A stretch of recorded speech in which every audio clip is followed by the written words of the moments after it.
woman accused of robbing two Butte County banks has been caught. Laura Murray was arrested this afternoon in Davis after officers say she locked the keys in her getaway car during a third bank robbery. Murray is wanted in connection with the robberies at Oroville's Sierra Central Credit Union last Tuesday and then the Butte Community Bank in Chico Thursday.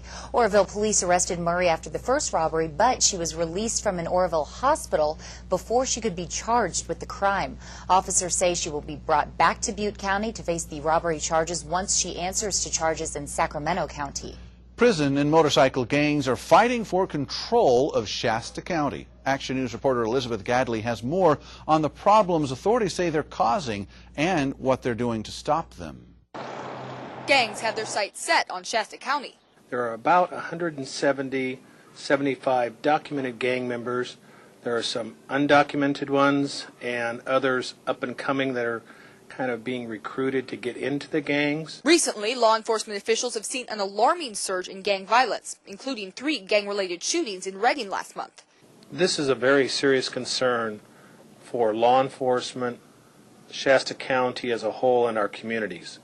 Because if it's not kept in check, it will lead to other criminal activity and violent crime as well. Authorities believe all the activity is caused by rival gangs trying to establish a foothold in the area. They're seeing mostly prison gangs, motorcycle gangs, and Hispanic-based gangs.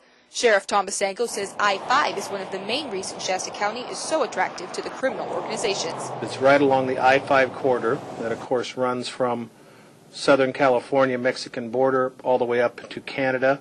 And we have major thoroughfares from the coast in Eureka area over to Reno and to the East Coast. Economic constraints have made the fight harder, but law enforcement agencies are working together to deal with the problem. We do the SAGE operations weekly throughout the county to do targeted gang enforcement, all in different areas of the county and Redding. Our gang unit and our probation parole unit work hand in hand with the SSU unit from CDC. We constantly work directed patrols and proactive enforcement against gangs and recidivist criminals. In Redding, I'm Elizabeth Gedley, Action News. The majority of the gang violence has been inside the city of Redding. A Redding motorcycle shop owner is being accused of running a chop shop in association with an outlaw motorcycle gang. Action News reporter Britt Carlson has more on the CHP investigation that's heading to the Shasta County District Attorney's Office. You know, I'm not a chop shop, and never have been, never will be. Gary Kennerson can't understand why he and his motorcycle shop are at the center of a CHP investigation. Well, they came in and did a routine search of the shop, which they've done for, every 2 years or so. But this particular year, they came back a month later and said I had stolen parts in here. The CHP has accused Kennerson of working and associating with members of the Vagos bike gang. Kennerson is a former member of the so-called outlaw bike gang, but says that was back in the 80s. 30 years ago plus, I used to ride with them in Southern California. And the Vagos started coming up to Northern California. They realized that I used to ride with them, so they bring me their bikes to work on. They can spend their money here. Police say some of the parts used and sold in Kennerson's shop came up as stolen. But Kennerson says he can verify that they were bought legally. Then they said they found a front end off of a bike that was stolen out of Red Bluff, which I've got paperwork to verify that I bought it from the original owner out of Weaverville. CHP investigators declined to comment on the case, saying only they are asking the DA's office to file charges against the shop. That's based on the findings of their search, including weapons, pain medications, and trace amounts of meth. I feel like I'm being, railroaded by Highway Patrol. What they do have, I can prove, because everything I do is legal. 13 years in business, and now Kennerson feels his shop is in jeopardy because of false accusations. For Action News, I'm Britt Carlson. The DA will consider many charges, including theft, possession of stolen vehicles, possession of drugs, and operating a chop shop. A Tehama County corrections officer and his girlfriend are charged with overbilling the county's welfare system for more than $11,000. The district attorney says Officer James Branson and Patricia Nunnally were in a romantic relationship but didn't tell that to welfare officials. Authorities say from 2006 to 2010, Nunnally applied for welfare for her 2 children, saying that Branson was her landlord, not her lover. Well, the two have pleaded not guilty to defrauding the welfare system and perjury. If convicted, Branson and Nunnally could face 4 years in prison. In national news, President Obama today signed a bill into law that he says will create the strongest consumer financial protections in history. But Republican leaders think it will be a disaster for consumers and cause more people to lose their jobs, while consumers just want to know what the new regulation will mean for them. Michelle Franzen has the details. With the stroke of a pen and flanked by supporters, President Barack Obama ushered in sweeping financial reform, from Main Street consumer protections to new regulations aimed at preventing another financial meltdown on Wall Street. Because of this law, the American people will never again be asked to foot the bill for Wall Street's mistakes. There will be no more tax-funded bailouts, period. The legislation gives the government the power to intervene when companies pose a threat to the economy and creates new oversight. The reforms were passed mostly by Democrats and had some crossover support from Republicans. But the majority of Republicans say the new law only adds to more government intrusion for bankers, businesses, and consumers.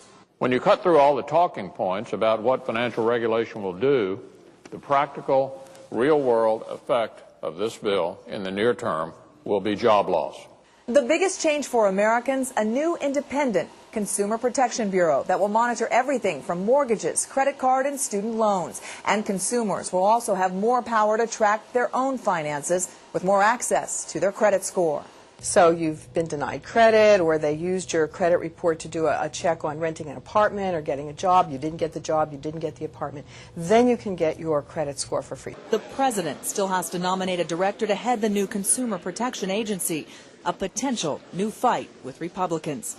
In New York, Michelle Franzen, NBC 24 Action News. Some of the regulations and rules still need to be fine-tuned or written and could take up to a year to actually kick in. The Senate today approved a bill that would resume unemployment benefits for millions who've been jobless for months. The payments average more than $300 a week for nearly 5 million people. After having their filibusters defeated yesterday, Republicans forced extended debate on this issue. The measure passed today 59-39. The House will vote tomorrow on this benefit bill extension. Federal Reserve Chairman Ben Bernanke told Congress today the nation's economic outlook remains uncertain, and the Fed is ready to take new steps to keep the recovery alive. Testifying before the Senate Banking Committee, the Fed chief says the record low interest rates are still needed to bolster the economy and pledges again to keep them there for an extended period. Stocks closed sharply lower after Bernanke confirmed investors' fears that the economy has weakened. The Dow fell 109 points, the Nasdaq slid 35, the S&P 500 dipped almost 14. Meantime, crude oil prices fell $1.02 a barrel. If you're tired of paying all those extra airline charges to check your bags, UPS believes it has come up with a way to send the airlines packing. We sent Action News reporter Court Klopping out to see if the new luggage boxes will cost you less and provide more convenience in the long run. Over the past few years, baggage fees for airlines have become more and more expensive. That's what inspired the UPS store to stock the luggage box. We have a new exclusive luggage box for the UPS stores where customers can ship their luggage to their destination and avoid the hassle at the airline. The luggage box rates are similar to standard ground shipping through UPS and are priced according to size, weight, and destination. For this story, we priced a luggage box weighing between 10 to 15 pounds on its way to San Diego. A small luggage box costs $12.95, a large one $17.65. That's on top of the $15 charge to ship it. Most airlines are now charging $20 or more for your first bag. But if you're traveling with more than 2 pieces of luggage, this is where the savings really kick in. If you're going to be shipping a third bag on the airline, then it's going to be less expensive to go ahead and just ship it than to check it. UPS General Manager Melissa Costello says it helps to avoid the hassle of not having to wait for your checked bags at the airport. The box can be waiting for you at your destination. It's automatically insured for $100 with each box, and you also get a tracking number with each box that you're shipping off. Employees say you can also make arrangements to send your luggage on a round trip by sending them out with a return sticker included. In Chico, Court Klopping, Action News. Well, the service has been offered by many chain UPS stores for the last 2 months, but this is the first week the service is available in the North State. So, interesting. There you go. Something to think about. Yeah.